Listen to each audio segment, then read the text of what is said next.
अभी मूल शुल्क बढ़ा के 32.5% कर दिया गया है। अच्छा, इन फैसलों का फायदा यही होगा कि चाहे सूरजमुखी हो, मूंगफली। नमस्कार दोस्तों, स्वागत है आप सभी का वीके मीडिया यूट्यूब चैनल में। मेरा नाम है विजय। तो दोस्तों, आज की इस वीडियो में रिएक्शन देने वाले हैं भारत देश के केंद्रीय कृषि मंत्री शिवराज सिंह चौहान के ऊपर, है ना। उन्होंने एक वीडियो जारी किया, वहाँ पे उन्होंने कहा कि जो सोयाबीन का भाव को लेकर मध्य प्रदेश के किसान सोयाबीन का 6,000 रुपये प्रति क्विंटल की मांग को लेकर आंदोलन कर रहे हैं। इसी बीच भारत के प्रधानमंत्री नरेंद्र मोदी द्वारा किसानों की सोयाबीन का समर्थन मूल्य के ऊपर खरीदी की जाएगी, है ना। उसी बीच उन्होंने ये सहमति दिलाई कि जो दूसरे देश से खाद्य तेल आता है ना, उसको आयात कहते हैं, उसके ऊपर 0% आयात शुल्क लिया जाता था। अब उसको बढ़ाकर, जैसे तिल्ली है, मूंगफली है, उन सभी को मिलाकर 27% आयात शुल्क बढ़ाने का कहा उन्होंने। क्यों कहा? क्योंकि दूसरे देश से जो तेल आता था, खाद्य तेल, खाने वाला तेल, उस तेल को कम भाव में आता था अपने देश में, है ना। इस कारण से सोयाबीन कम बिक रही थी, डिमांड कम थी। तो अब जो सस्ता तेल आता था, उस तेल पर अभी 27% आयात शुल्क बढ़ाकर वो करेंगे। तो उसमें कहीं ना कहीं से जो फिर सोयाबीन, जो किसानों की सोयाबीन है, उसका डिमांड बढ़ेगा, तो सोयाबीन का भाव भी बढ़ेगा, ऐसा कहना है शिवराज सिंह चौहान का। अब दोस्तों, शिवराज सिंह चौहान वीडियो में बता रहे हैं आयात और निर्यात। आपको बता दूं, जो पढ़ा लिखा होगा उसको पता होगा कि आयात का मतलब क्या होता है और निर्यात का मतलब क्या होता है। जिसको पता है उनको तो मालूम ही है, लेकिन जिसको नहीं पता है उसको मैं बताना चाहूँगा। जैसे कि आयात का मतलब होता है दूसरे देश से अपने भारत देश में कुछ भी सामान को बुलवाते हैं, तो उसको कहते हैं आयात, है ना। और आयात जो दूसरे देश से अपने देश में बुलाए ना, जो सामान, उसको आयात कहते हैं, और उस पर शुल्क लगाया जाता है। और अपने देश से दूसरे देश में जैसे कुछ भी चीज़ पहुंचाए तो उसको निर्यात कहते हैं, है ना। तो उसके ऊपर ऐसा आयात निर्यात करके शिवराज सिंह चौहान कह रहे हैं। उनका कहना है कि जो अपने भारत देश में, भारत के किसी भी राज्य में जो प्याज है, प्याज का जो निर्यात शुल्क है 40% लगता था, उसको अभी 20% कर देंगे। जो बेचते थे ना दूसरे देश में, प्याज नहीं बिकती थी, इस कारण से कभी कभी प्याज का भाव बहुत कम हो जाता था, 5 रुपये 10 रुपये किलो। तो अगर दूसरे देश में प्याज जाएगी तो भाव ज़्यादा मिलेगा, है ना। इसलिए कम शुल्क लगाए, 40% शुल्क था निर्यात शुल्क, तो ज़्यादा प्याज उधर भेज नहीं सकते थे। अभी 20% कर देंगे तो ज़्यादा बिकेगी। और उसी बीच जो बासमती चावल है, देश भर में जो बासमती चावल का उत्पादन करते हैं किसान, तो पिछले साल भी 48,000 करोड़ का निर्यात बासमती चावल का हुआ था। अब उसका भी निर्यात शुल्क 20% कर दिया गया है, 40% के हिसाब से ना। तो बाकी फिर शिवराज सिंह चौहान ने कहा है पूरी बात, तो चलो आइए सुनते हैं। मैं प्रधानमंत्री श्रीमान नरेंद्र मोदी जी को हृदय से धन्यवाद देता हूं। देश के किसानों की तरफ से उन्होंने बड़े किसान हितैषी फैसले किए हैं। सोयाबीन और तिलहन के दाम, है ना, पिछले दिनों बाजार में कम हो रहे थे, उसके कारण किसान चिंतित थे। यद्यपि सरकार ने सोयाबीन को भी समर्थन मूल्य पर खरीदने का फैसला किया, लेकिन किसान हितैषी प्रधानमंत्री नरेंद्र मोदी जी ने, हाँ, मोदी जी ने क्या कहा, ये फैसला किया कि खाद्य तेलों के आयात पर, हाँ, आयात शुल्क था 0%, इसलिए सस्ता तेल आ रहा था आयात होकर।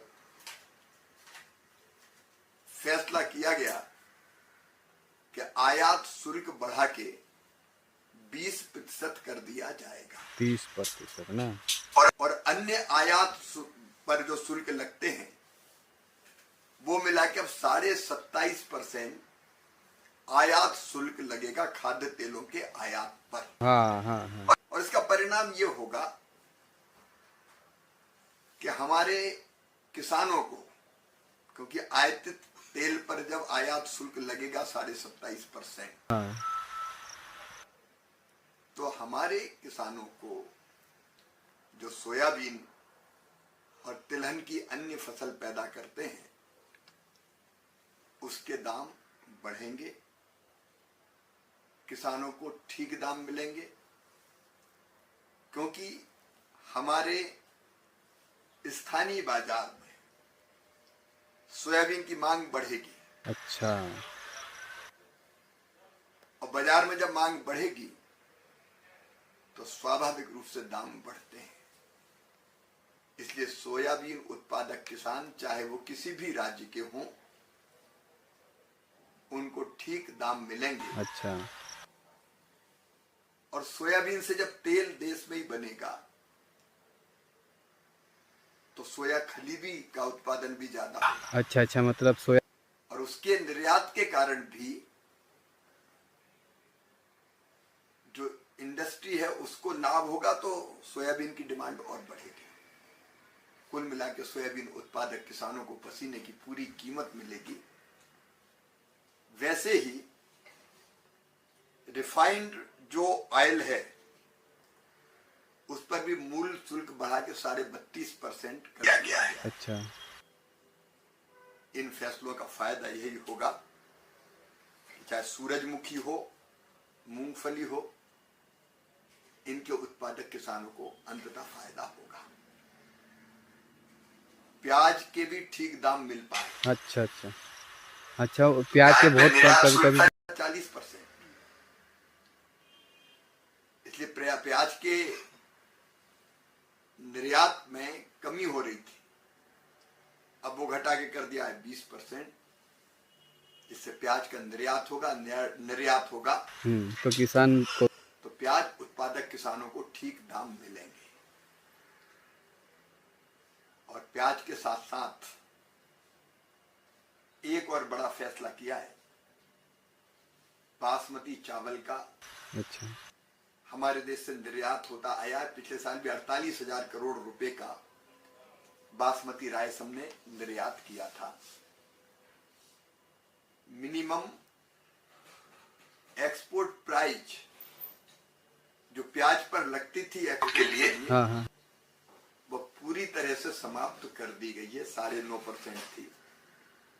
उसके कारण अब बासमती का निर्यात भी ज्यादा होगा और बासमती उत्पादक, बासमती धान उत्पादन करने वाले किसानों को बेहतर दाम मिलेंगे, अच्छे दाम मिलेंगे।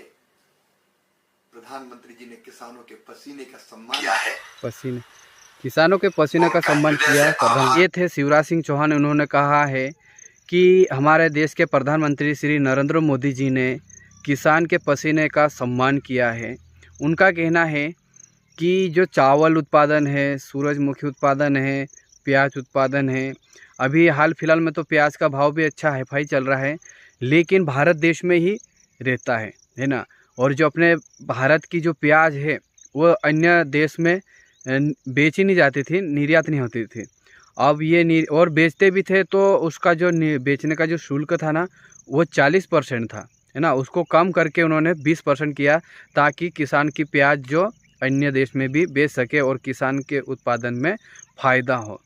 और बाकी फिर चावल, बासमती चावल है, बासमती चावल का भी उत्पादन ज़्यादा था। पिछले दिनों में 48,000 करोड़ रुपए की बासमती चावल उन्होंने बेचा दूसरे देश में। तो कहीं ना कहीं से भी फ़ायदा हो सकता है, ये निर्णय लिया है केंद्रीय कृषि मंत्री शिवराज सिंह चौहान ने। तो आपको ये वीडियो कैसी लगी? अगर अच्छी लगी हो तो लाइक करिएगा, चैनल पर पहली बार है तो चैनल को सब्सक्राइब ज़रूर करिएगा। मिलते हैं नेक्स्ट वीडियो में। और किसकी वीडियो के ऊपर रिएक्शन देना है वो भी कमेंट बॉक्स में अपनी राय ज़रूर बताना। धन्यवाद।